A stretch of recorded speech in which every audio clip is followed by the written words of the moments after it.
Se você investe em criptoativos, deve ter escutado por aí que o Banco Central recentemente mudou a forma como ele registra as transações entre criptoativos de brasileiros e estrangeiros dentro da balança de pagamentos. Até mês passado, essas transações ficavam registradas dentro da balança de bens, junto com transações de compras e vendas de celulares, de computadores, de automóveis, até mesmo de commodities. Ué, mas o Banco Central considera criptoativos um bem, assim como commodities? Ele considera criptoativos ativos não financeiros não produzidos. E por esse motivo ficava contabilizado ali. Agora, a partir desse mês, eles tiraram esses registros da balança de bens e colocaram na conta capital. Eu fiz uma postagem sobre esse assunto, muitas pessoas mandaram perguntas pedindo ajuda. O que isso significa na prática? Por que eles mudaram?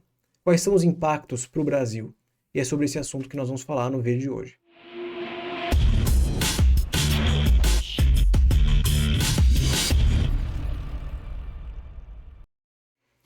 Antes de começarmos, peço para vocês deixarem um like nesse vídeo, inscreva-se aqui no canal e envie esse vídeo para os seus amigos e conhecidos que também investem em criptoativos que queiram entender o porquê dessa mudança.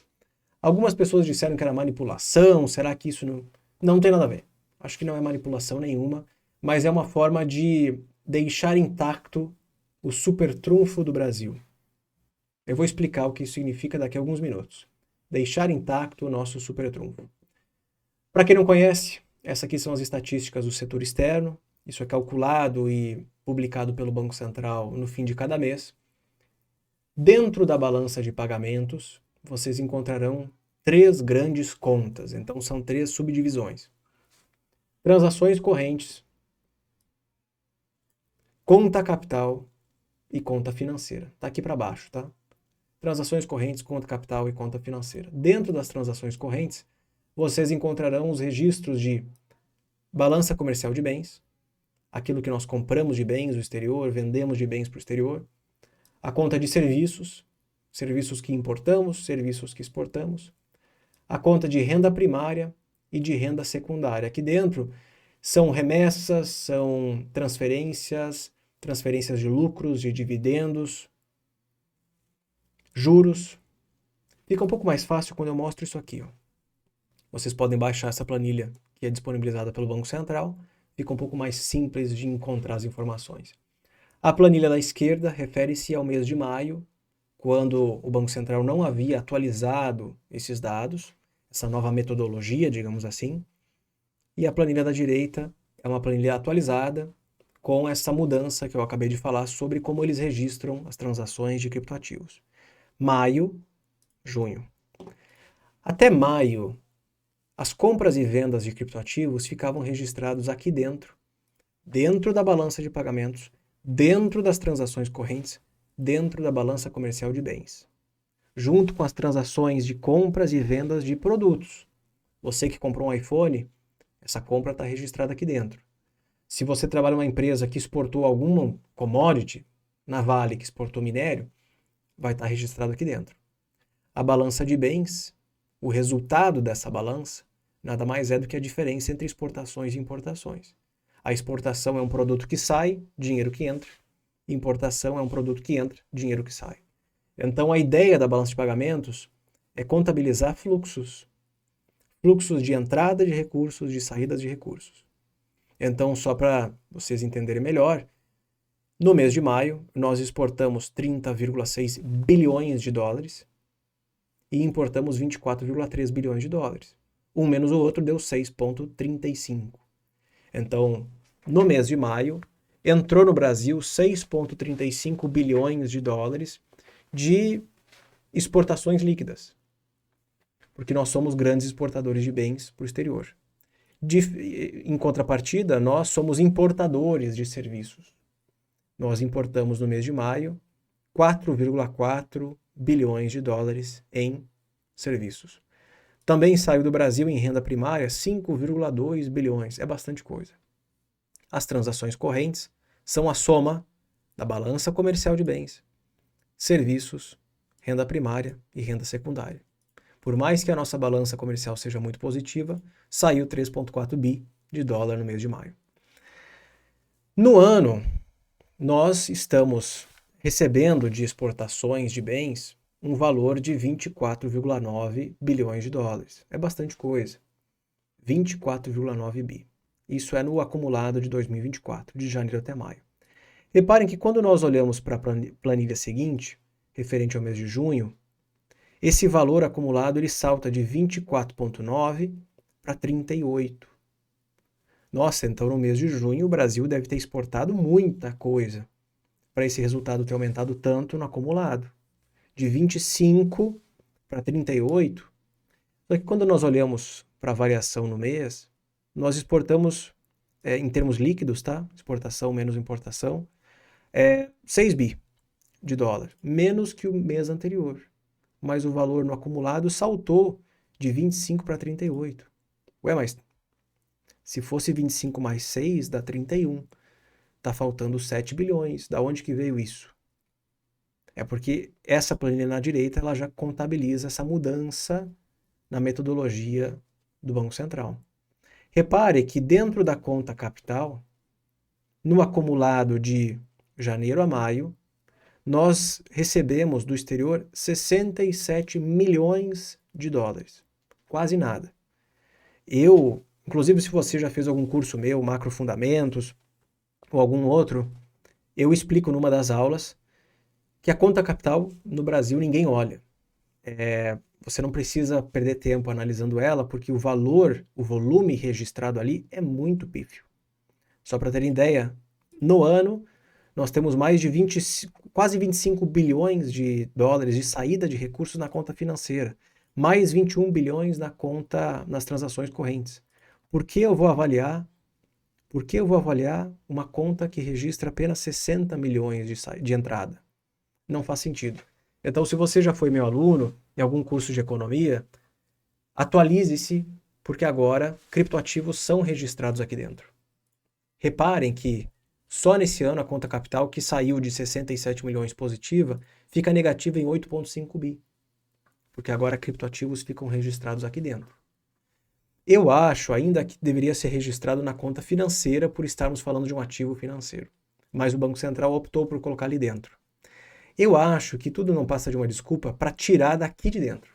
Onde botar, talvez não importe para eles. Mas a ideia era tirar da balança comercial de bens. Antes de eu explicar por quê, vamos à tabela número 6. Que a tabela 6, ela descreve o que consta dentro da conta capital.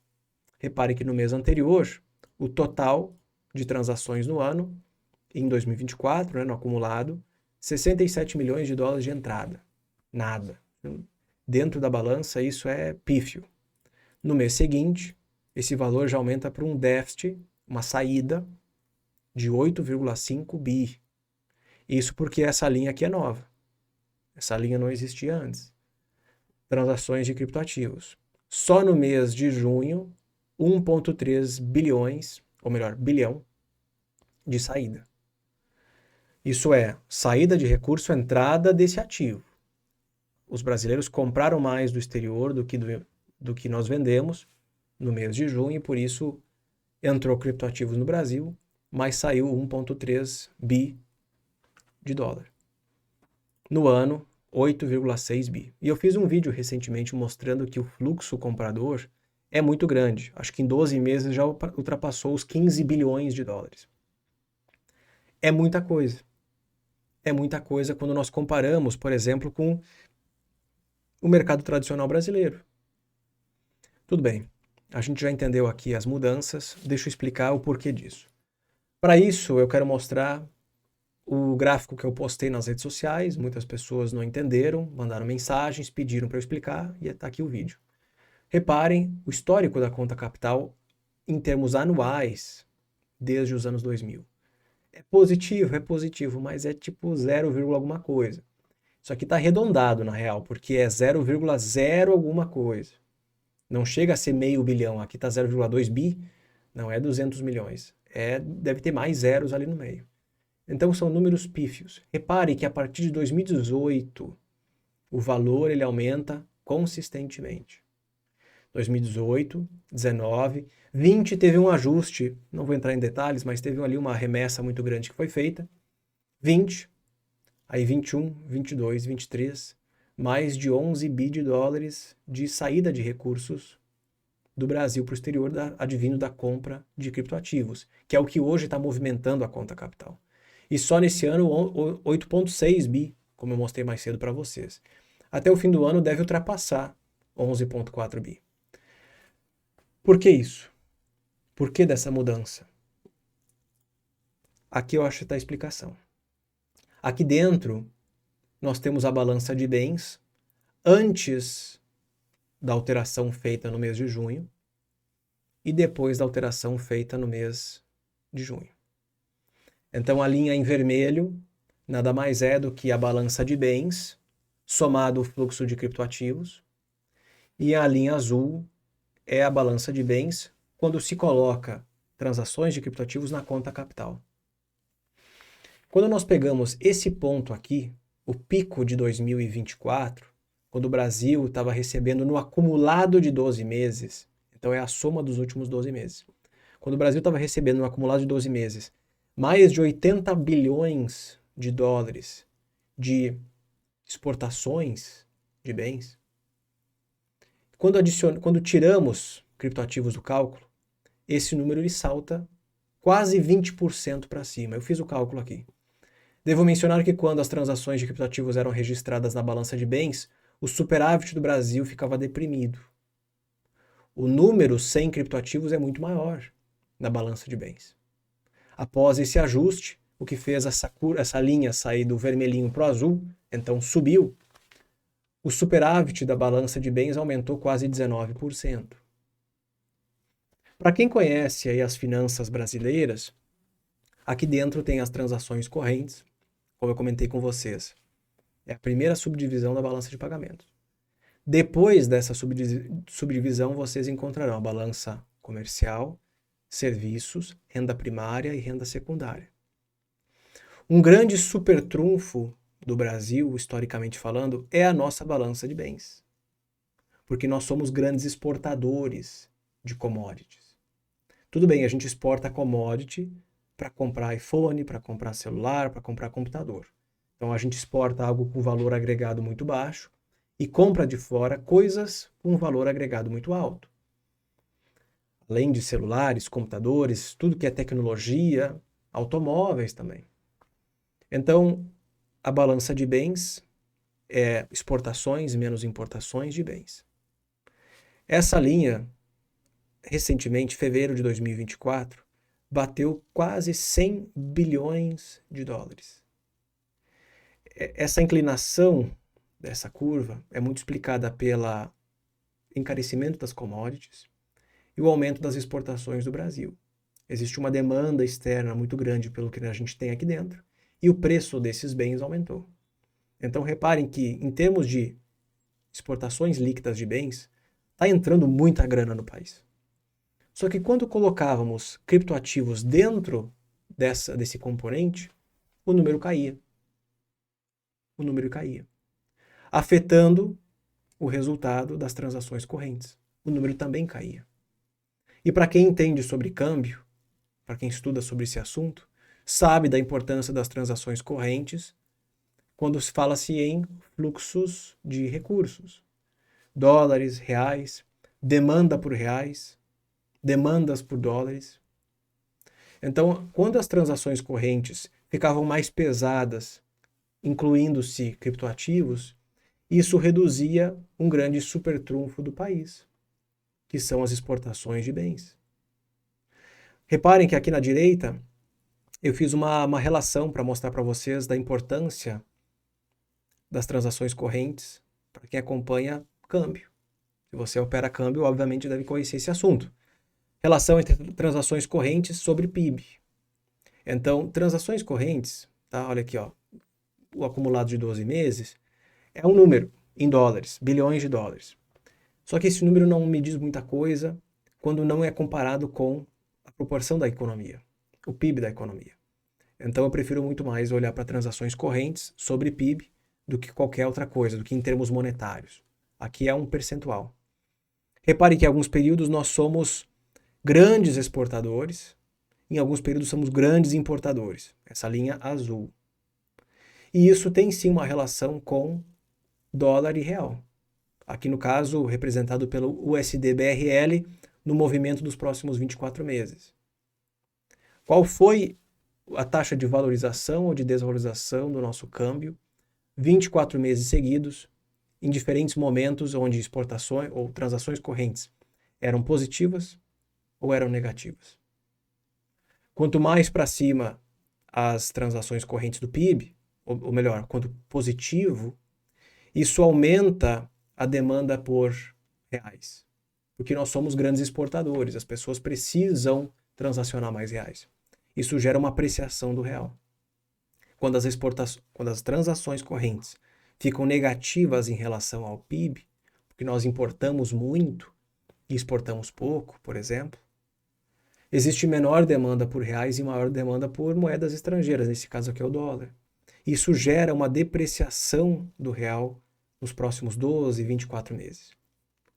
Então, quando eu ensino sobre esse assunto, eu não entrei nos detalhes aqui da conta financeira, da conta capital, mas que estão cada vez mais negativas, tá?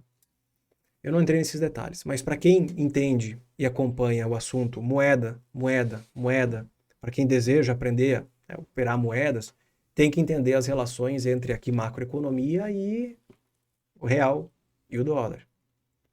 Então, quando eu ensino sobre esse assunto, lá no Macro Fundamentos, eu explico o que é a balança de pagamentos, que é uma aula bem mais completa do que essa que eu trouxe para vocês. Aula 32, a importância da conta corrente. Conta corrente ou transações correntes, é a mesma coisa, tá?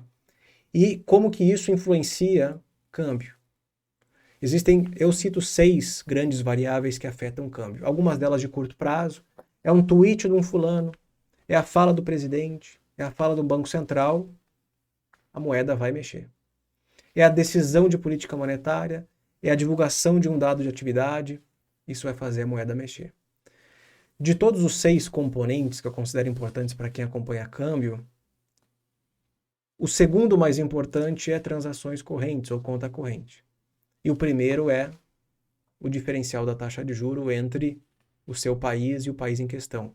Provavelmente Brasil e Estados Unidos, Japão e Estados Unidos, Europa e Estados Unidos.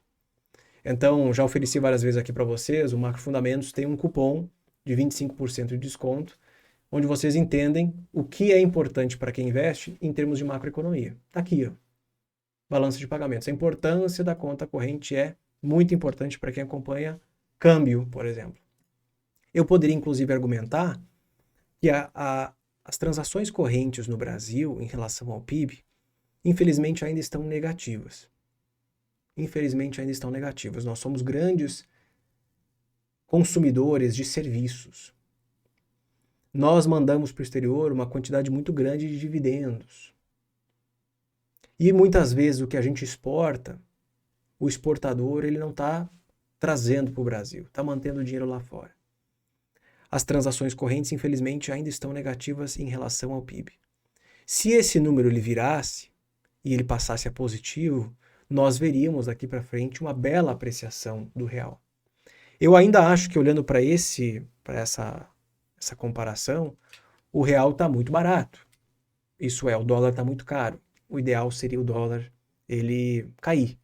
Só que, mostrando para vocês como essa não é a única variável que importa, em que momento do ciclo macroeconômico o dólar encontra-se hoje? O dólar, em termos globais, olha para DXY, acima de 100 pontos, está num ciclo de valorização. E isso impede que o nosso real consiga respirar num momento onde, do ponto de vista das contas externas, nós estamos bem posicionados. Melhor posicionados desde 2007 ou 2008. Mas como o ciclo macroeconômico do dólar hoje ele é péssimo para moedas emergentes, porque a taxa de juros do Fed está muito alta, isso impede que a nossa moeda tenha algum fôlego, consiga respirar. Talvez agora, nesse final de ano, início do ano que vem, com o Fed cortando a taxa de juros, o DXY ele perde fôlego, ele perde força contra praticamente todas as moedas, e com isso nós temos um real um pouco mais valorizado. Num momento onde transações correntes estão melhor posicionadas do que alguns anos atrás, como eu disse, desde 2006, 2007, em relação ao PIB, e no momento que a nossa taxa de juros está ali num patamar, digamos assim, elevado o suficiente para manter o câmbio bem comportado. Tem outro ingrediente importante para quem acompanha hoje o câmbio, que é a questão fiscal. O excesso de gastos do governo atual, alinhado com uma arrecadação que sim tem impressionado pra caramba, está crescendo um monte, mais de dois dígitos, mais de 10%, mas que mesmo assim não é o suficiente para pagar todas as despesas. Então, do ponto de vista de transações correntes, eu acho que o real poderia se valorizar, mas temos um cenário macroeconômico adverso lá fora, com dólar mais alto, mais forte, contra várias moedas, e também uma situação bem complicada em termos de política fiscal aqui no Brasil. Ok? Espero que tenham gostado e até mais.